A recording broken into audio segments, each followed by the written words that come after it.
السلام علیکم ورحمۃ اللہ وبرکاتہ۔ رب جلیل آپ سب کو اپنی رحمتوں میں رکھے۔ بر کے اندر اور نیکی کے اندر رب جلیل و جمیل نے داخلی حلاوت رکھی ہے۔ اگر صمیم قلب سے ہو، حسن نیت سے ہو، اخلاص سے ہو، باطن کے زور سے ہو اور ظاہر میں بھی ایک سیانت اور متانت کے ساتھ رونما ہو تو نیکی از خود بہت محکم اور مستحکم چیز ہے۔ اس کی بنیاد ہوتی ہے، نیکی کی عزت ہوتی ہے، اس لیے کہ نیکی اللہ تبارک و تعالی جل وعلا اور اللہ کے حبیب لبیب صلی اللہ علیہ وآلہ وبارک وسلم کے احکام کا پرتو ہے۔ مثلا ایک شخص نماز پڑھتا ہے، نماز نیکی ہے، نماز بر ہے، یہ اللہ کے حکم اور اللہ کے حبیب کی سنت کے نتیجے میں بر رونما ہو گیا ہے، تو یہ از خود مستحسن ہے۔ اب اگلی بات جو آپ نے فرمائی کہ بر اور ابرار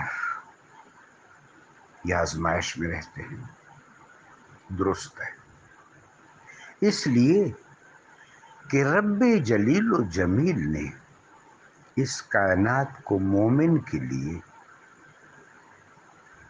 باعث ابتلا رکھا ہے، اس لیے کہ ابتلا عشق کا خاصہ ہے۔ اللہ تبارک و تعالی جل شانہ جن کو محبوب کرتا ہے ان کو آزماتا ہے۔ آپ نے ملاحظہ فرمایا عظیم الشان ہستیاں، اللہ کے محبوب، اللہ کے دوست سیدنا خلیل الرحمن علیہ السلام کو اللہ نے اپنا دوست کہا ہے، واتخذ اللہ ابراہیم خلیلا، ہم نے ابراہیم کو اپنا دوست بنا لیا ہے۔ میرے آقا و مولا صلی اللہ علیہ وآلہ وبارک وسلم نے فرمایا کہ میں دنیا والوں میں سے، آپ میں سے کسی کا دوست نہیں، میں تو اپنے رب کا دوست ہوں، اپنے رب کا خلیل ہوں۔ کتنی محبت ہے کریم رب کو انبیاء اکرام علیہم السلام سے، لیکن آزمائشوں میں رہے۔ سیدنا نوح علیہ السلام کی آزمائش، سیدنا حضرت ابراہیم علیہ السلام کی آزمائش، وَإِذِ ابْتَلَىٰ ابراہیم ربہ۔ پھر ایک تو وہ آزمائش ہے جو عشق و ایمان کا خاصہ ہے، ایک جو لوگوں کی طرف سے درپیش ہوتی ہے۔ انبیاء علیہم السلام کی تکذیب کی گئی، ان کو ایذائیں دی گئیں۔ سیدنا موسیٰ علیہ السلام فرماتے ہیں لما تؤذوننی وقد تعلمون انی رسول اللہ الیکم، لوگوں مجھے کیوں اذیت دیتے ہو، یہ بھی جانتے ہو کہ میں تمہاری طرف اللہ کا رسول ہوں۔ میرے آقا و مولا علیہ السلام فرماتے ہیں کہ ہر نبی اللہ کی راہ میں ستایا گیا اور سب سے زیادہ مصائب کا سامنا مجھے کرنا پڑا ہے۔ جو مصائب مجھ پر ٹوٹے ہیں، اگر احد پہاڑ پر بھی ٹوٹ جائے تو وہ ریزہ ریزہ ہو جائے۔ تو ایک ابتلا عشق کی ابتلا ہے، ایک ابتلا حق کے راستہ میں ہے۔ یہ دونوں ابتلائیں بر کے ساتھ وابستہ ہے، اس میں راز ہے۔ یہ راز کبھی دنیا میں کھل جاتا ہے ایک حد تک، ایک حد تک، اور زیادہ تر آخرت میں کھلے گا۔ فَكَشَفْنَا عَنْكَ غِطَاءَكَ فَبَصَرُكَ الْيَوْمَ حَدِيدٌ۔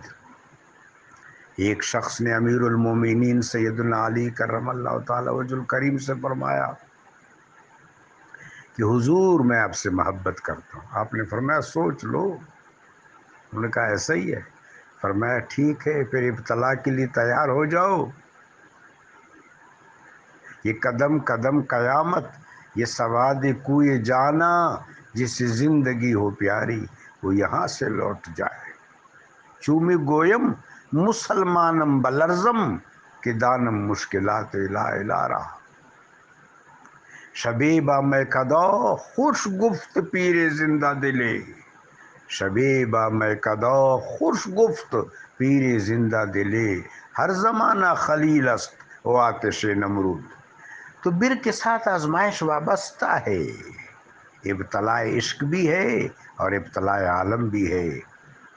اس لیے خدائے کریم و جلیل نے صبر کو بر کا تاج بنایا ہے اور صبر کو اپنی معیت کے شرف سے نوازا ہے. اللہم اجعلنا من الصابرین. جزاکم اللہ.